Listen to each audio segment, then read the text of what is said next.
the Aseres and Dibros. So let's go inside. Because the words are going to be almost exact.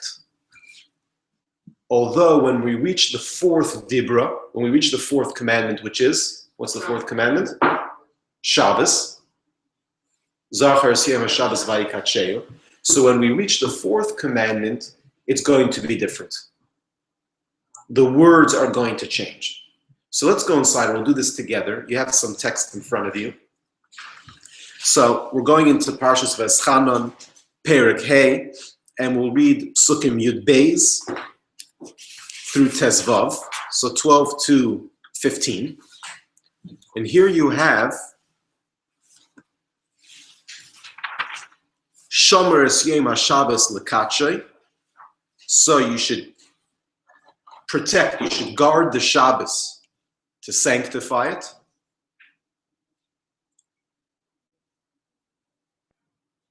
Kasher tzivcha Hashem leikecha, like Hashem has commanded you, referring to what took place in the past. Sheishes yamim tavot, 6 days you work. Vasisa kol melachtecha, you do all your work. V'yom hashvi Shabbos laHashem leikecha, but the seventh day is a day of rest to Hashem your God. Leisasa kol melacha, don't do any work. Ata, you, bincha, your son, vitecha, your daughter, va'avdecha, va'amasecha, your servant, your maidservant, all your animals, the convert that's amongst you, that the people that serve you, your servants, have to rest just like you. Then it goes further in Pasuk Tezvav. You should remember that you were a slave in the land of Mitzrayim. And Hashem took you out of there, biyad chazaka, with a strong hand of Israel, and a two with an outstretched arm. Al kain, therefore, tzivcha Hashem leikecha lasas esiyam Shabbos, because of the Yitzias Mitzrayim, because of the Exodus, that's why Hashem has commanded you to keep the Shabbos. Therefore, okay, that was this week's parsha. So let's go now and let's contrast this fourth Dibra to the fourth Dibra when we say it in Shmos, when Matan Torah actually took place. Okay? So here we have a different word. Here we have Zachar es Yom HaShabbos L'katshei. Remember the day of Shabbos to sanctify it. Sheishes Yamim Tavoid Vasisa Kol Melachtecha. 6 days you work, you do all your work. V'yom hashvi Shabbos laHashem leikecha. The seventh day is a day of rest to Hashem. Leisasa kol melacha. Ata, you, bincha, your son, vitecha, avdecha, v'amasecha, v'emtecha, v'gercha asher b'sharecha. Same concept. Your animals are meant to rest as well. The people who work for you, your servants, your maidservants, are meant to. Why? Ki sheishes yamim asa Hashem es hashemayim v'es haaretz, because Hashem created the world in 6 days. Es hayam es kol asher boy, the sea and everything in it. Vayonach be'yom hashvi, and he rested on the seventh day. Al kain berach Hashem es yom Shabbos vayikacheu. Therefore Hashem blessed the day of Shabbos and sanctified it. So the question we have to ask ourselves is, can we recognize on our own, do we see any kind of thematic difference between the fourth Dibra in this week's Parsha and the fourth Dibra in the original when it took place in Shemais? What's the difference? Go inside the text. You can look back inside and tell me what's the difference that you see. Do you notice a basic difference? Yes.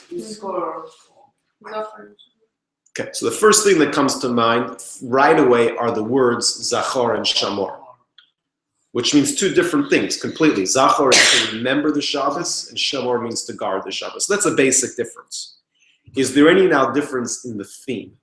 One of them is because of with keeping it because of the taste of Shai, the other one's with keeping it because of the 6 days of creation. Perfect.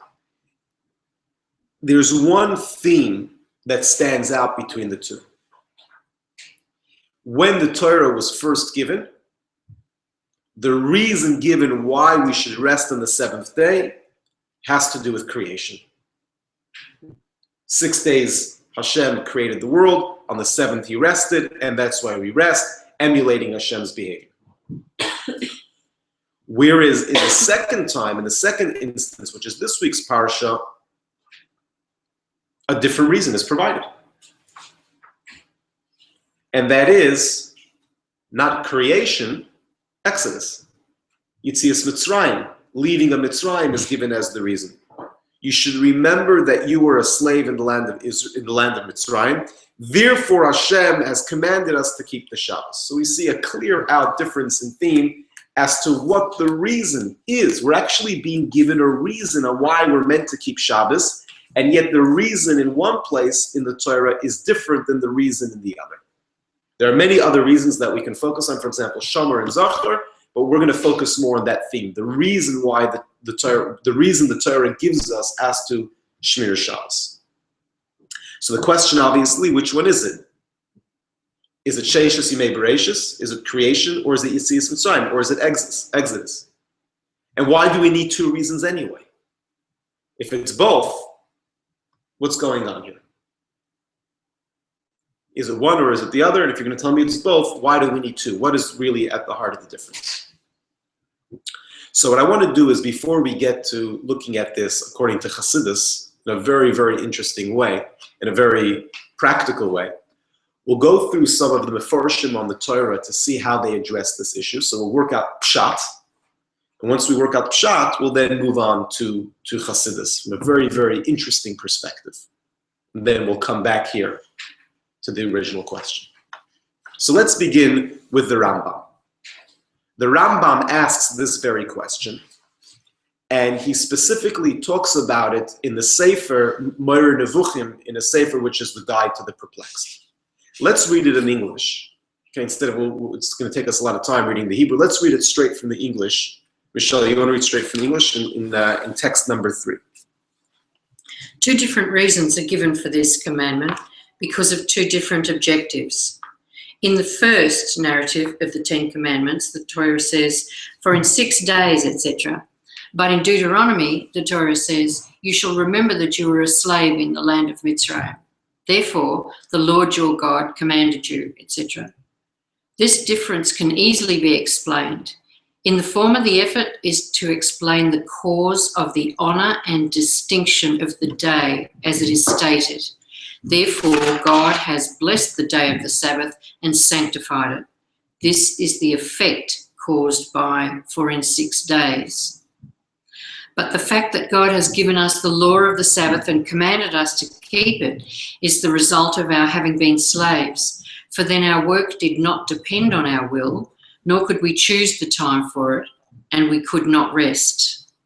Thus God commanded us to abstain from work on the Sabbath and to rest for two purposes, namely, one, that we accept the truth of the creation narrative, which with little introspection proves the existence of God, and two, that we might remember God's kindness to us in freeing us from burdens. So what the Rambam basically is telling us that essentially both reasons are true and both reasons are necessary. The difference is that each reason is accounting to a different element within the mitzvah of Shabbos. Shabbos is not so clear-cut. There's elements to Shabbos. Firstly, Hashem created the world in 6 days and rested on the 7th. That is the reason why we honor the Shabbos. So honor, shamor, the honoring element, is related to the honoring element of Shabbos. The things we do within Shabbos to honor the Shabbos is related to creation. The reason giving that element of Shabbos correlates to creation. And then we have the fact that he took us out of Mitzrayim to remember the Shabbos, the Zachor. That is the true symbol of freedom that we enjoy now, and the freedom element of Shabbos, the reason given, is Exodus. So it depends. If you picked up on the word Shomer and Zachor are two different elements of Shabbos, and therefore two different reasons are given. Shomer is creation, to honor, to protect this creation. Zachor, to remember, to enjoy to the concept of freedom of what Shabbos gives, that correlates to the Yetzias Mitzrayim. That's an answer that the Rambam gives. There's a few other commentaries. Let's go inside. We'll skip to text number 5b, which is the reason given by the Ramban. Okay, he actually doesn't like the Rambam's reason. I don't want to get into why he doesn't like the Rambam's reason, but let's just focus on what the reason he actually gives. So let's text 5b. A more fitting explanation. The Exodus is the evidence of existence of God, who created the world and manipulates it at will. Therefore, it is stated here, should one have only doubts about Shabbat observance, which serves as a testimony that the God created and runs the world, remember what you witnessed in Egypt, and that will serve as a sufficient proof. So comes the Rambam, and the Rambam says it's not really two elements of Shabbos, they're connected. He says the real reason why we rest on Shabbos is to bear testimony to the fact that it was Hashem who created the world over 6 days, and he rested on the seventh. The only reason why we bring Exodus, the only reason why we bring Yetzias Mitzrayim into the picture, because the Yetzias Mitzrayim is just giving evidence to what we're talking about. That creation is an ongoing exercise. That creation wasn't a one-off thing that took place in the 6 days of creation, but as we say in our davening, HaMechadesh B'tuvay B'chol Yom Tamid, Ma'aseh Bereishis, that Hashem continues to renew. Meaning to say, creation from Hashem's perspective is a constant exercise. So really, it's one and the same. The first time the Torah tells us a reason to Shabbos is because Hashem rested on the 6th day. The second time it gives us a reason to Shabbos is that if you ever have proof of the fact that Hashem created the world, you are a nation that witnessed the leaving of Mitzrayim. So you see that not only does Hashem create the world, but he's constantly vivifying the world to the extent that he's even able to manipulate the world in the sense of miracles, etc. So whereas the Rambam, Maimonides, saw the two reasons corresponding to two elements of Shabbos, Nachmanides, the Ramban, sees that no, really it's all about creation. And talking about the Exodus is just bringing proof to God's power of continuing with creation. Okay? Now let's move on with one more text, which is from the Ikarim, the Sefer Ikarim from Yosef Albo. And let's read that in text number 6. Okay. Shabbos not only proves that there is a force which creates the world, the idea promoted in the first account of Remember the Shabbos, where creation is mentioned. Any philosopher recognizes that there is a force which creates the world, and only heretics deny this truism. The Shabbos primarily demonstrates that there is a force which continues to control the world at will, even after creation. This idea is promoted in the second account of God the Shabbos, where the Exodus is mentioned. The Exodus demonstrates that Hashem controls the world and does with it as he pleases whenever he so wishes, to disprove those who claim that there is nothing new under the sun. So the Ikarim, in his work on philosophy, he's basically saying pretty much what the Ramban says. He's just giving it into different words. And he's saying that the two reasons basically, like I said before, complement one another. And they both collectively demonstrate a ideological truth. And that is that Hashem did not only create the world thousands of years ago, when we talk about Shabbos being in correspondence to the creation, but also the fact that it continuously goes, that he actively runs the world and controls it every second of the day. So we focused on the Rambam, we focused on the Ramban, we've looked at the Sefer Ikrim, we've given pretty much two answers, one adding on to a little more to the other, in regards to why we have two reasons given for Shabbos. With me on that? Let's move on now to a more of a Hasidic interpretation, a Hasidic approach. And it's going to surround an interesting story, an interesting conversation between two Hasidic Rebbes. An exchange that we have between the famous Reb Simcha Bunim of Pshischa and his disciple, his student, who was Reb Menachem Mendel of Kotsk, known as the Kotzker Rebbe. So here we have a recorded conversation between Reb Simcha Bunim of Pshischa and the Kotzker Rebbe. Let's want to read that conversation that they had in text number 7. Reb Simcha Bunim of Pshischa once asked the Kotzker Rebbe, "What inspires you to serve God?" The verse which states, "Lift up your eyes on high and see who created, be purified." Reb Simcha Bunim replied, "After the exodus from Egypt, that is where we should draw inspiration from." Can anyone make a bit of sense? How are we to make sense of this conversation between two Hasidic Rebbes?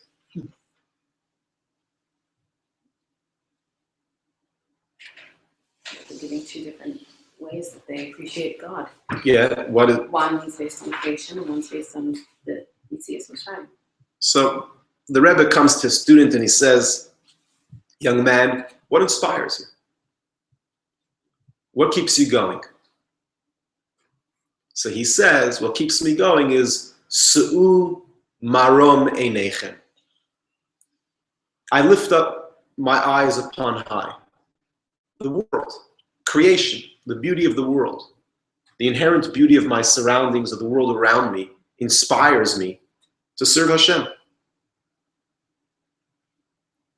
So what does his master say? His master says you should seek inspiration from after Yetzias Mitzrayim. What does that mean? He says, I get my inspiration not from nature, but when nature is defied. I get my inspiration from miracles. Okay? So, interesting to note that the Kotzker Rebbe's response of gaining inspiration, in specific for his avodas Hashem, comes from Su'u Marom Einechem, from lifting up his eyes upon high, looking at the world that Hashem created. That's conventional Jewish wisdom.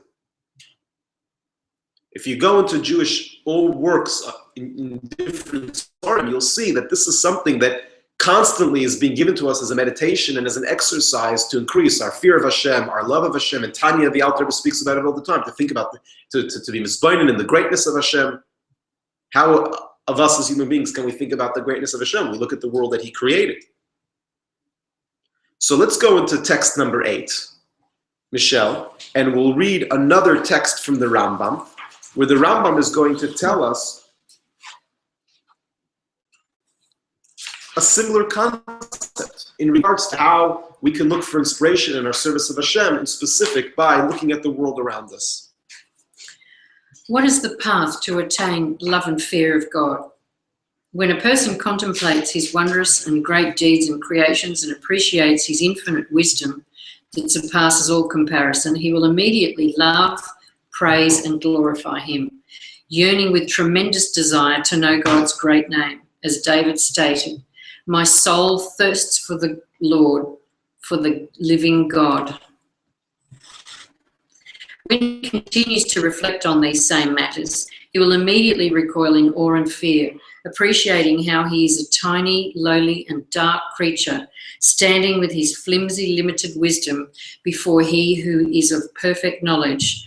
As David stated, "When I see your heavens, the work of your fingers, I wonder, what is man that you are mindful of him?" So basically what the Rambam is telling us, and what the Kotzker Rebbe was telling his teacher, is an obvious formula. You look at the world around you. You contemplate the majesty, the greatness of Hashem. And it shouldn't be too long before you are struck by this greatness. And the more you examine the world you live in, the more you appreciate how wondrous it is. And that compels a person to recognize the greatness of Hashem that created it and the fact that he controls it at every moment. And it's no secret that the first Hasidim spent so much time in the outdoors. We have all these great stories of the first Hasidim, the Baal Shem Tov's whole introduction before he revealed himself as a Rebbe, as a tzaddik, was a tremendous amount of time spent being mispoinen and contemplating in the fields, appreciating and taking in the wonders of Hashem, how great nature is, not nature to be seen as an obstacle in one's appreciation and service and belief in Hashem, but in fact nature being seen as the formula, a very, very important ingredient in one developing love and fear of Hashem. So we're building up the Kotzker's approach. We'll share another story, once again, to continue building up the Kotzker's approach. It's a story that the Frierdiker Rebbe shared. The Frierdiker Rebbe shared a story about a specific Jewish person by the name of Reb Pesach, who lived in Hamil, right? Or some say Gomil, Hamil, right? Chomil. He was no great Torah scholar, Reb Pesach, and he was definitely not schooled in worldly matters at all. The way he made a living, which was actually quite a comfortable living, is he worked as a peddler. He would peddle, he would bring merchandise to other shopkeepers, other villages, other markets throughout the countryside. Just before Rosh Hashanah, in the year 1866, he joined a group of Hasidim who, together with a specific Chassid by the name of Reb Mordechai, who were journeying from Gomel to Lubavitch. And they were going to be spending the Yamim Noiraim, they were going to be spending the high holidays with the Rebbe, who at that time was the Rebbe Marash, the year 1866. And of course, as a visitor, he was privileged to have a yechidus, a private audience with the Rebbe Marash. So he wrote a kvittel, a note. He left a note with the Rebbe, which he had written. In that kvittel, he wrote a bit of personal details about himself, and specific his occupation, what he does to earn a living, and some other details. So the Rebbe Marash gave him a bracha, and then the Rebbe Marash told him something that he did not understand. The Rebbe Marash told him two things. The first thing the Rebbe Marash told him is that you can always fulfill the words of our prophet, Su'u marim einechem, raise your eyes heavenward. He said, you are a person that's always capable of doing that. You can always fulfill the words of the prophet. And then the next thing he said was, the Rebbe Marash added, Shema is Yisrael. Not Shema Yisrael. Shema is Yisrael. And that's it. The Yechidus was over. And he was dumbfounded. He didn't understand. Both points escaped him. He didn't understand. So obviously, Pesach went straight to somebody who would be able to explain these cryptic words, this cryptic message from the Rebbe Marash. So he went to this Reb Mordechai Yoel, who was the person that kind of led, who was what we would call the Madrich. He was the group leader that had gone from Hamil to Lubavitch. And Reb Mordechai Yoel offered his own explanation, his personal opinion. He said like this: since you spend so much time on the road, meaning to say you spend so much time under the sky, think of Fiddler on the Roof. What is the milkman doing the whole time on his wagon?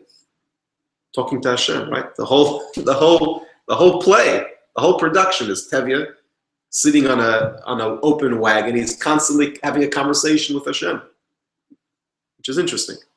But he says, the Rebbe Marash is telling you that since you spend so much time on the open road, on your wagon, and you can see the sky, you are the most equipped to fulfill the instruction of the prophet of Yeshayahu to raise your heads upon high and behold, Mi Bar'ela, who created this world. You don't sit in a shop, you don't sit in a factory, you don't sit in a base medrash. You're outdoors, you're a man of the outdoors. That was the first explanation he gave. And then he said, What's the connection to Shema to Su'u Marom Einechem? Anyone can try to think?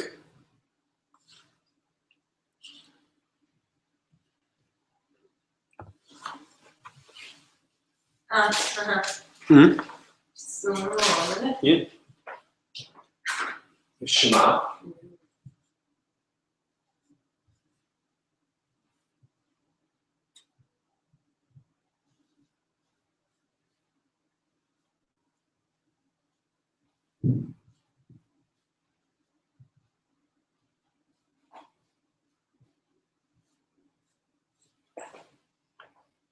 The Shema is Su'u Marom Einechem.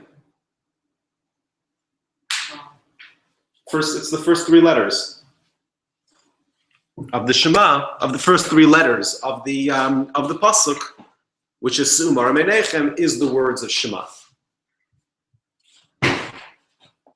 So the word Shema is made up of the initial letters of the first three words of this pasuk.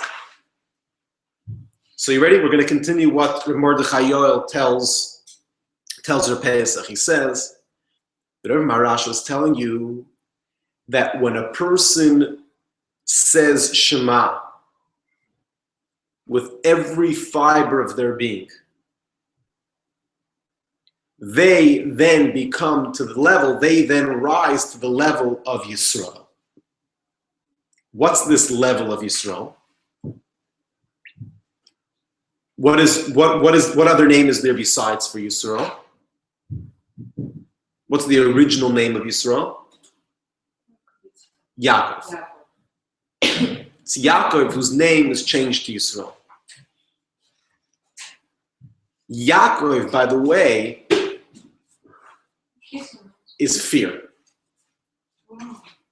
The level of Yaakov represents a Jewish person who's at the stage where his service of Hashem is solely motivated by fear. It's a lower level. Yaakov is Ayin Kuf Vet, which is Ekev, which is a heel. If you want to try to stretch it and bring it back to the original in regards to Yaakov and Esav, Yaakov always wants something from Esav.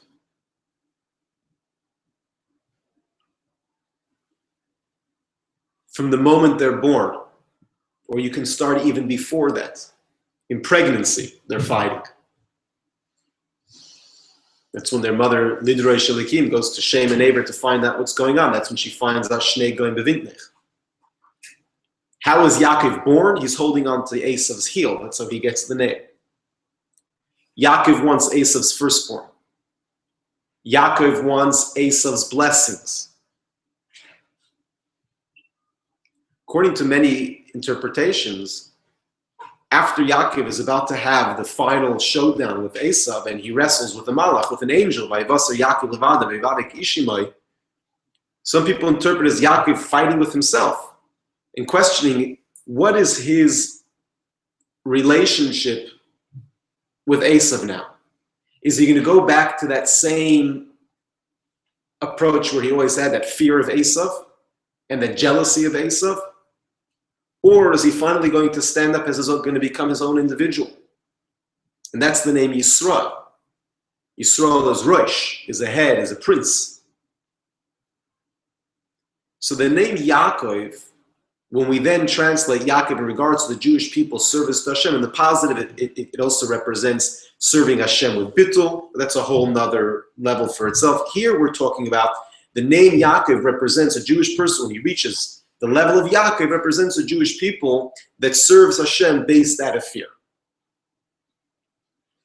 Chassidus explains, though, that a person that reaches the level of Yisrael, what's the level of Yisrael? Yisrael represents a person, it's reserved for a person who's basically, his service is his service to Hashem is prompted by his love of Hashem. So Mordechai Yoel is telling Reb Pesach that this is what the Rebbe meant when he said Shema is Yisrael. When someone makes Shema, when someone makes the Su'u Marim Einechem a living experience, they become worthy of being called Yisrael. Meaning to say, when a person constantly looks around the world and looks for inspiration by looking at creation, by looking up upon high and see everything that Hashem created, he will be able to reach the level of Yisrael, which is a level of serving Hashem out of love, and not that he will graduate from the level of Yaakov, which is merely serving Hashem out of fear. Now we know that both are important, and how the Alter Rebbe explains in Tanya that they're compared to wings, right? Ava without Yira, Yira without Ava is like flying with one wing, or like to say rowing with one oar. But obviously, if we want one to like chesed and gvura, if you want one that has to surpass the other, it's the chesed, it's the ahava, it's the love that needs to surpass a little bit. So through making Shema a living experience, you become worthy of being called Yisrael. What's the continuation of the story? The Frierdiker Rebbe continued that when the Frierdiker Rebbe himself was 11 years old, which is 25 years later in the year 1891, Reb Pesach paid a visit to Lubavitch for Rosh Hashanah, as he would do every year. But the Frierdiker Rebbe says that Reb Pesach told him a personal experience added on a personal experience to that Yechidus that took place in 1866 of this lesson that we're talking about. And he added that Reb Mordechai told him that when Reb Pesach told him that when Reb Mordechai Yoel explained to him what the Rebbe Marasha told him, he felt that his soul had been lit up, and from then on, he made it his business to start understanding Torah on his own. And that within a few years, he was able to stand on his own, he was able to learn a bit of his own, he was able to, for the first time, independently study Torah, without being dependent on others to teach him. And that he said that the Rebbe's words had put him on his feet. And as the years rolled by, the Frierdiker Rebbe continues. Reb Pesach became a rich man. He would move to Lodz. He would move to a different place where he dealt in manufactured goods. But let's conclude. This story that I've told you is from the Frierdiker Rebbe, from the Likutei Deburim. Let's go into text number 9 and let's actually read the conclusion of the Frierdiker Rebbe's words to this story. Where are we holding? 9. Ever since I have stopped pedaling and I no longer spend so much time on the road, I have always sought to live in a home with the large windows and constantly sit myself near windows so that I will always be able to fulfill those words. Raise your eyes heavenwards. 62 years have now passed since I was privileged to hear from the Rabbi, your grandfather, that Shema is Israel.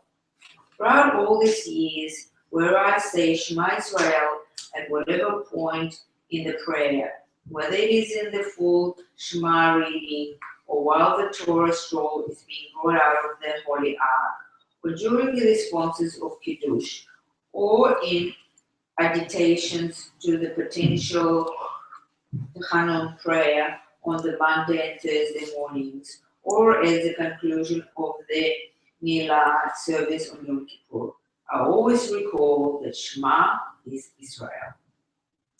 My request to Almighty is that when the time comes for me to return to Him, the soul which He has entrusted in my keeping, and I am to breathe Shema Israel for the very last time, I pray that He grant me the clear mind so that then too I will be able to recall those words the Rabbi told me.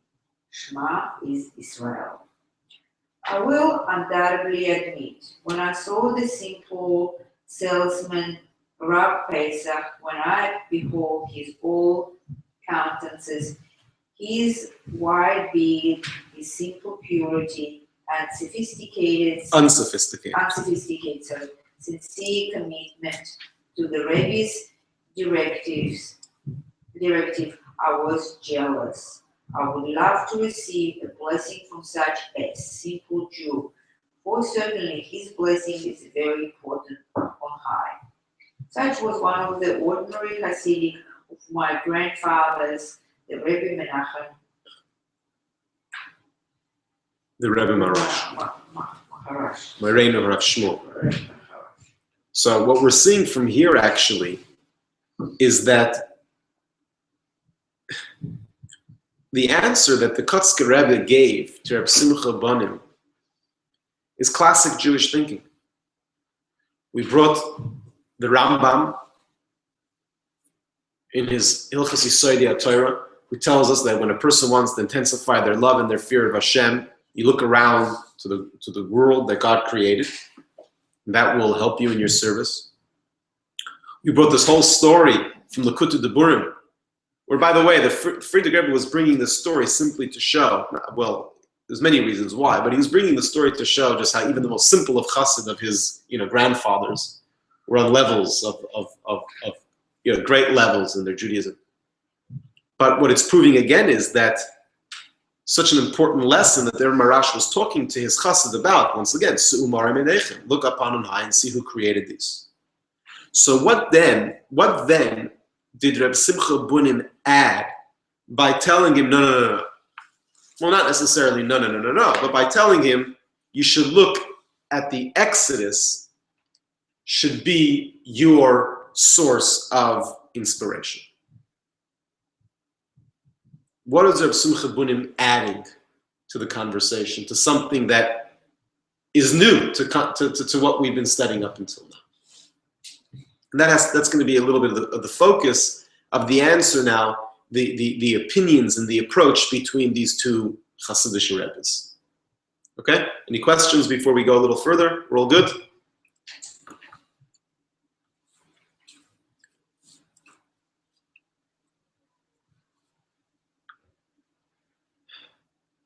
Hashem created a vast and a beautiful world. And you can have a discerning person who is able to look around the world and actually see it.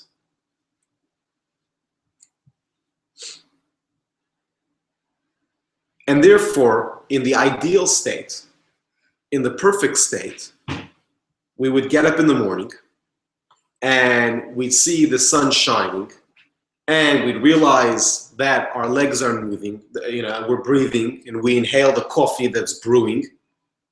It seems to us in the ideal existence, everything would call out to us and say, this is Elokus, this is godliness.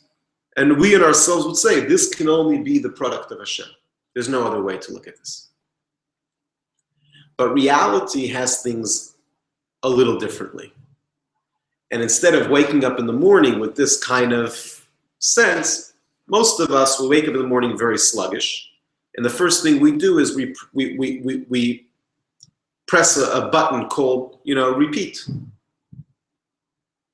We're just kind of robotically repeating what took place the day before. A bit of differences, but nuances. Nothing too different. And then once in a while, we may have something in our lives. A monumental event can come along. You get married. You can have a child, you can buy a house, you can get a new job, a phone upgrade, some big monumental things take place in our lives. Great holiday, vacation. But even then, we fail to recognize Hashem's hand in what's going on around our lives. We become desensitized,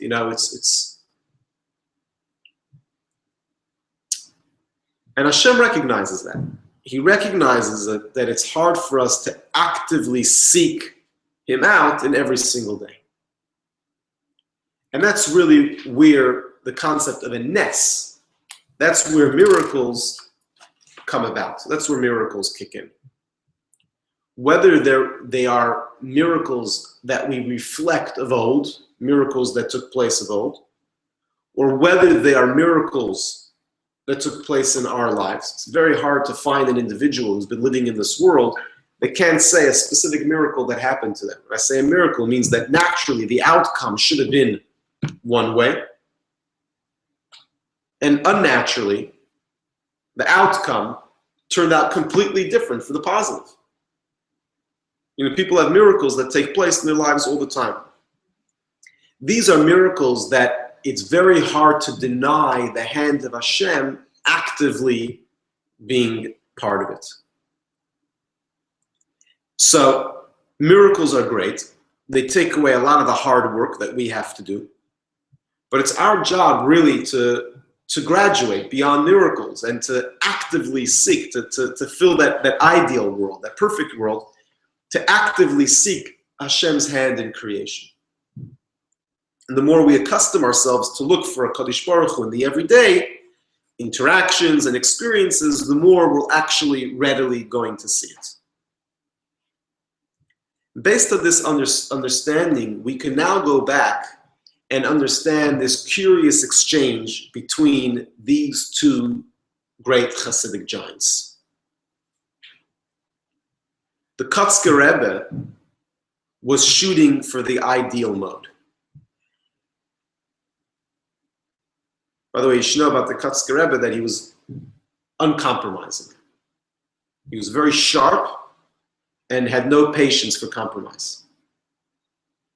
In fact, I heard a story from my uncle. I heard this story from my uncle, Rabbi Zirkin, Olav Shalom from Crown Heights. He said that the Kotzker Rebbe said that when Mashiach comes, he's going to be the last one to greet Mashiach.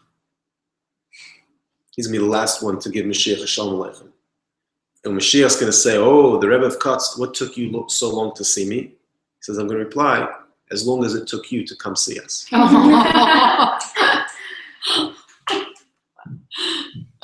That's the type of Hasidic Rebbe he was. So you can understand, he was uncompromising, he was sharp, he was strict, and the Kotzker Rebbe was shooting for the ideal model. By the way, he stressed that from his Hasidim very much, and after a few years, by the way, he told his Hasidim goodbye. I've just been nourishing you and helping you and teaching you, and nothing's changed. So it's just, anyways, a lot of different mystery to that story. But I just want you to get a bit of a piece of what type of individual he was. So the Kotzker Rebbe is shooting for the ideal model. The model where the individual is what we will call spiritually mature, and all he has to do is look up at the heavens and the earth around him, and he appreciates Hashem. What inspires you? Me, says the Kotzker Rebbe. What do I think? It's the ideal model. Sumar emenechem, look upon on high. To me, nature is enough. I see godliness screaming out of the pores of nature. Comes up Simcha Bonim, and Simcha Bonim answers him like this. That's a great model. That's the perfect model. That's the idealistic model. But I just want to warn you that it's not necessarily the most practical approach. Instead, a starting point would be to draw your inspiration from the spectacular miracles like Exodus, when you have an open display of godliness. What do you mean? When you find it hard to be inspired, don't think that you're just going to be able to look around the world and be inspired by the creation of Hashem. It might not happen. Better, what you can do is meditate. Reflect on when you had an open miracle in your life. Those great moments, a child, marriage, those are the miraculous moments. Remember those moments in your life when something miraculous, something magical happened, and that should inspire you to recognize Hashem and serve Him accordingly. As you'll go along and you'll keep working on it, you'll try to find inspiration from the smaller, more ordinary things, and eventually you'll reach the Kotzker model. But keep in mind, he's basically telling the Kotzker Rebbe that's not always a natural thing. Sometimes it's the miracles that we need to reflect on. And if a person can't reach the ideal model, he shouldn't give up. He shouldn't fall into despair. He should try to reflect on those moments that can give him tremendous inspiration. We often take credit for those miracles, don't we? That's a great challenge as well. Yeah. So there's a challenge that comes before that in even recognizing to begin with that that's a miracle. So looking at nature, which we've had obviously no part in, that's easy to see God there. But things like the birth of a baby, it's, well, look what I've Something done. I put in. So Yeah. you're taking a completely opposite approach. Nature, which is beyond my control, that's the easy Isn't that one. amazing? That's the easy one. Yeah, Whereas marriage, birth, yeah. It's look what I did. look what I did. But maybe think of it differently. Maybe marriage and birth is a bit shallow even to see as a miracle. Think about things in your life, that an accident or something that was completely beyond your control. Yeah. And naturally things should have gone very negatively. Yeah. And instead the outcome was tremendously positive. Yeah. Maybe think about a miracle that was beyond your control. Maybe that would be approach, but I hear what you're saying. Let's go inside. We'll conclude today, I think, with a text 13. Text 13 comes from the comes from the Shem Mishmul, who is the one that brought this conversation and gave his interpretation to this conversation. So let's see how he understands what I just said. Those different approaches, the ideal approach and the practical approach, the difference between a Simcha Bunim and the Kotzker Rebbe. Yep, I think we're holding it over here. I think we're holding it. Sorry. Text 10 you said? 13. 13. Okay. The world was created in a way that a person should be able to discern and recognize all duties of the heart when looking at creation. The patriarchs and early tzaddikim were all certainly like this. However, because such a path is not practical for everyone and is reserved for the righteous, God performed miracles in Egypt in open display to demonstrate his power to all without the need for excessive wisdom. This way, it is within the reach of every Jew to know God, wise and simple alike, not reserved to a select few. Accordingly, the beginning of one's divine service relies upon the miracles and wonders which we, the Jewish people, saw with our own eyes. This does not require much contemplation. However, eventually he will arrive at a heightened level of divine service, a state where he can recognize God within nature, how it was intended to be when God first created the world, the state of Adam before the sin of the tree of knowledge, and so will be in times of Mashiach. We can now understand how both sages' words are true. Rabbi Bonim of Persishka spoke of the beginner's level of service where one's intellect is not sufficiently refined. However, the verses in Isaiah and Psalms speak of those whose intellect is refined. Regarding such a person, the Rambam spoke and was the intention of the Kotzker Rebbe. What I'll do is, let's just finish up one last point. This way we don't Leave it hanging. we don't leave it hanging, and we don't have to start with this way. I'm not coming tomorrow. This way, when I come, it's not on Sunday, right? When we come back on Monday, we can start a new parsha or something, a new topic. Now let's get back to the deeper reason why, in the first time the Aseres HaDibros are mentioned, we talk about creation as the reason why we keep Shabbos. And the second time in this week's parsha, Veschanan, we use Yetzias Mitzrayim, we use Exodus as the reason. It's like this. It'll tie into everything we said up until now. The Jewish people at Har Sinai were on a very, very high level. As it says, as the Rebbe says in Sefer Mamorim, the Jewish people at Matan Torah were at the pinnacle of spiritual heights, experiencing an unprecedented revelation of HaKadosh Baruch Hu. There were quite intense revelations even before Matan Torah, for example, the Exodus, the splitting of the sea, but the revelation at Sinai was even greater than those. So here you have the Jewish people were able to see godliness within creation itself. For such people, creation was a great reason to observe Shabbos. Meaning to say, the Jewish people, standing at Har Sinai to receive the Torah, they were on that high level that the Kotzker Rebbe is talking about, where creation enough is for them to see godliness. And that's why the reason given to them to keep Shabbos is creation. Creation was something they would understand. It resonated with them.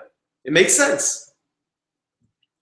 You fast forward now, almost 40 years later, as the Jewish people are about to enter the land of Eretz Yisrael, the book of Devarim. We're looking at a whole different picture. We know upon entering the land, the Jewish people are going to occupy themselves with toiling the soil, tending to livestock, and investing everything that needs to be invested to build a natural homeland. no longer are they going to be able to perceive godliness at every turn, which was according to Chassidus, was the complaint of the spies, which is why they didn't want to enter the land of Israel. No longer will it be obvious that everything is ultimately from Hashem. And in this new reality, the Jewish people are going to find themselves not being capable of recognizing HaKadosh Baruch Hu in creation itself. That's why in the second giving of the reason for Shabbos, upon entering Eretz Yisrael, they were explained the lower level that Reb Simcha Banim was referring to. Took them out of Egypt. We had to resort to an open display of godliness. That would be irrefutable. And after that, Shabbos would become more naturally, because they would say, well, creation doesn't resonate with me, but Yetzias Mitzrayim does. We saw it, or our parents saw it, our grandparents saw it. They were still very close to the miracle. That was irrefutable. That was an open display, and therefore for the generation that would come into the land of Israel and be absorbed in this mundane existence, what would prompt them more to keep Shabbos? Creation, that would inspire. Miracles, that would inspire. And that's the reasoning why the fourth Dibra, the reason given, is different from the first time to the second time. And we'll conclude with that. Thank you. Thank you. I thought that was going to take us 2 classes to do, but we were able to do it in one. We were able to do it in one.